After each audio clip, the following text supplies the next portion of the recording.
मंदिर चढ़ावा चोरी मामले में कई जो परतें हैं वो सुलझी भी नहीं हैं, तो वहीं दूसरी तरफ समाजवादी पार्टी पर एक बड़ी गाज गिरती हुई नजर आ रही है। वो समाजवादी पार्टी जो लगातार राम मंदिर में चढ़ावे को लेकर जो चोरी हुई है, इसको बार बार खुलासा कर रही है, बार बार ये दावा कर रही है कि जांच सही तरीके से होनी चाहिए, बड़े लेवल पर होनी चाहिए, केंद्र स्तर पर होनी चाहिए। जहां समाजवादी पार्टी के मुखिया अखिलेश यादव बार बार ये कह रहे हैं कि घोटाला हुआ है, बार बार कह रहे हैं कि लोगों की आस्था के साथ खिलवाड़ हुआ है, बार बार ये कह रहे हैं कि हिंदुओं के लिए ये एक बड़ी वजह है। जहां चढ़ावा की बात आती है तो ये एक आस्था से जुड़ जाता है, और आस्था के साथ सिर्फ खिलवाड़ नहीं है, एक भगवान के साथ एक बड़ा धोखा भी है।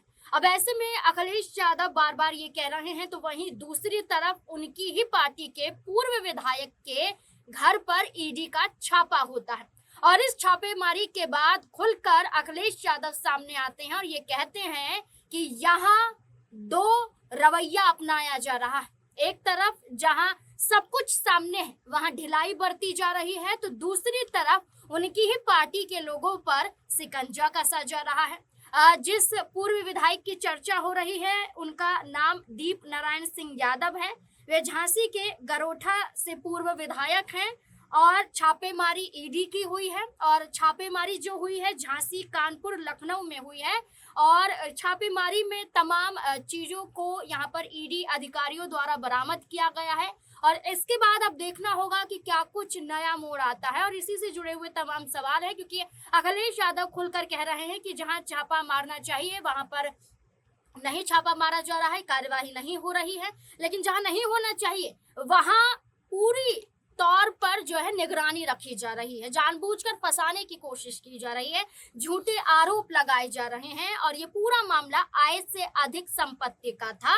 इस पर चर्चा करने के लिए हमारे वरिष्ठ सहयोगी अमन जी मौजूद है। सर, कैसे देखते हैं इस पूरे मामले को? अब जहां राम मंदिर चढ़ावा चोरी का मामला जो है वो तूल पकड़ रहा है, सपा हो या विपक्ष का कोई भी चेहरा हो, दल हो, वो लगातार इस मुद्दे को उठा रहा है, चंपत राय को घेर रहा है, बीजेपी को घेर रहा है, आरएसएस को घेर रहा है, तो वहीं समाजवादी पार्टी के पूर्व विधायक के घर पर ईडी का छापा क्या बताता है? देखिए, ज़ाहिर बात है क्योंकि उत्तर प्रदेश में माहौल जो है वो चुनावी होता हुआ दिखाई पड़ रहा है, क्योंकि जहाँ तमाम दल जो हैं वो नई रणनीतियाँ बना रहे हैं, तमाम दल जो हैं वो नए-नए गठबंधन की तरफ जो है अब अपने पैर जो है आगे बढ़ाते हुए दिखाई पड़ रहे हैं। तो वहीं समाजवादी पार्टी के जो पूर्व विधायक है झांसी से, इनके घर पे छापेमारी होना और लगातार 16 घंटे तक छापेमारी होना, कल सुबह साढ़े 6 बजे से रात में करीबन 10-11 बजे तक छापेमारी होना, फिर ये कहा जाना कि 10,000 से ज़्यादा दस्तावेज जो है ईडी अपने साथ लेकर गई है, और यहाँ पर फ़ोन जब्त है तमाम तरह से। ये कहा जा रहा है कि कोई बहुत बड़ा यहाँ पर मामला है, हालाँकि खुलकर अभी नहीं बताया गया है कि वो मामला क्या है, क्या कोई बड़ा हेर-फेर उसमें किया गया है, आय से अगर अगर अधिक संपत्ति है, या कोई भी गबन घोटाले की संपत्ति है, या किसी भी तरह से अगर जो चीज़ें हैं वो क्या है, इसके बारे में ईडी की तरफ से अभी कुछ बताया नहीं गया है। वहीं अखिलेश यादव ने इस पूरे मामले के ऊपर मोर्चा संभालते हुए कहा है कि ईडी को जहाँ पर छापा मारना चाहिए वहाँ पर छापा नहीं मार रहे, लेकिन वहाँ छापा मार रहे हैं जहाँ पर उनको जो है कहीं कुछ मिलता हुआ नजर नहीं आता, सिर्फ परेशान करने के लिए सब कार्रवाई की जा रही है। यानी कि जो समाजवादी पार्टी के ये विधायक हैं, पूर्व विधायक हैं, हालांकि इनको लेकर जिस तरह का माहौल उत्तर प्रदेश में बनता हुआ दिखाई पड़ता है, वो सियासी तौर पे भी कहीं ना कहीं एक गंभीर रूप लेता हुआ नजर आता है, क्योंकि आप देखेंगे कि सपा के पूर्व विधायक ने कहा है कि ये सारा का सारा जो मामला है सियासी मामला है, उनको परेशान करने के लिए किया जा रहा है। हम तो हर तरह से ईडी के साथ में खड़े हुए हैं, जो भी जांच वो करवाना चाहते हैं करवा लें, जो दस्तावेज उन्होंने मांगे हमने उनको दिए, लेकिन उसके बावजूद भी हमें परेशान करने का जो उनका ये प्रयास है वो सफल नहीं हो पाएगा, क्योंकि समाजवादी पार्टी जो है वो मजबूत पार्टी है, किसी के दबाव में अच्छा नहीं सर, आएगी। यहाँ चंपत राय का जिक्र करेंगे। जी। चंपत राय पत्र जारी करते हैं, वो ये कहते हैं कि पहले एसआईटी टीम की जांच पूरी हो जाने दीजिए, जी। और इसके बाद मैं कुछ बोलना चाहूंगा, वरना उसके अलावा वो मौन व्रत धारण करते हुए दिखाई दे रहे हैं, यानी कि चुप्पी साधे हुए हैं, ज्यादा कुछ नहीं बोल रहे हैं।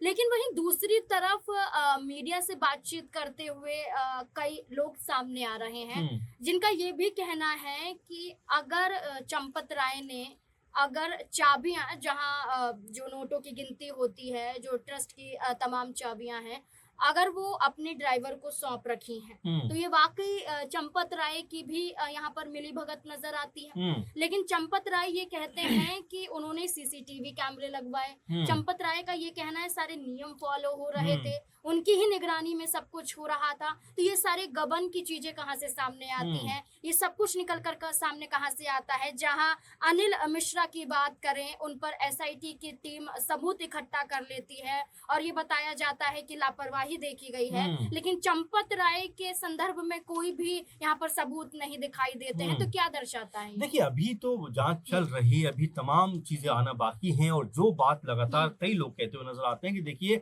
अभी तो छोटे-छोटे पदों पर काम करने हुँ, वाले लोगों को पकड़ा गया है। जी, चंपत राय को लेकर लगातार इस बात को लेकर भी चर्चा जो आपने भी कहा कि हुँ, आखिर जब वो इतने बड़े मामले को लेकर कहीं न हुँ, कहीं उसमें कह सकते हैं कि इतने बड़े पद पर बैठे हुए थे, जी, महासचिव थे ट्रस्ट के, हुँ, तो सब कुछ उनकी निगरानी में जब हुँ, हो रहा था, तो हुँ, आखिर अपने ड्राइवर टिन्नू यादव को इतनी ज़्यादा ज़िम्मेदारी देने की ज़रूरत क्या क्या थी? थी? यहाँ तक कहा जाता है कि टिन्नू यादव जो है, इनका एक्सेस जो है हर जगह पर था, हर जगह हुँ, पहुँच सकते थे, कोई इनको रोक-टोक नहीं सकता था और यही वजह है कि चंपत राय के ऊपर सवाल उठते हैं कि भई हुँ, आपके ड्राइवर थे तो इसका मतलब ये नहीं है कि हर चीज़ जो हुँ, है उनको आप सौंप देंगे, उनको आप दे देंगे और हुँ, यही बात अब निकल कर सामने आ रही है कि जो 15-15, 16-16 हज़ार रुपए महीना के मेहनताने पर काम कर रहे थे, हुँ, उनकी बड़ी-बड़ी कोठियाँ बनती हुई बनती है। दिखाई पड़ रही थी, उनके पास से लाखों रुपए बरामद तक हुआ है और अभी भी जाँच चल रही है। तो ऐसे में हुँ, सिर्फ ये बात कह देना कि चंपत राय को लेकर जो माहौल बनाया जा रहा है, वो हुँ, माहौल कतई सही नहीं है। अभी सही और गलत का फैसला तो रिपोर्ट आने के बाद बात की।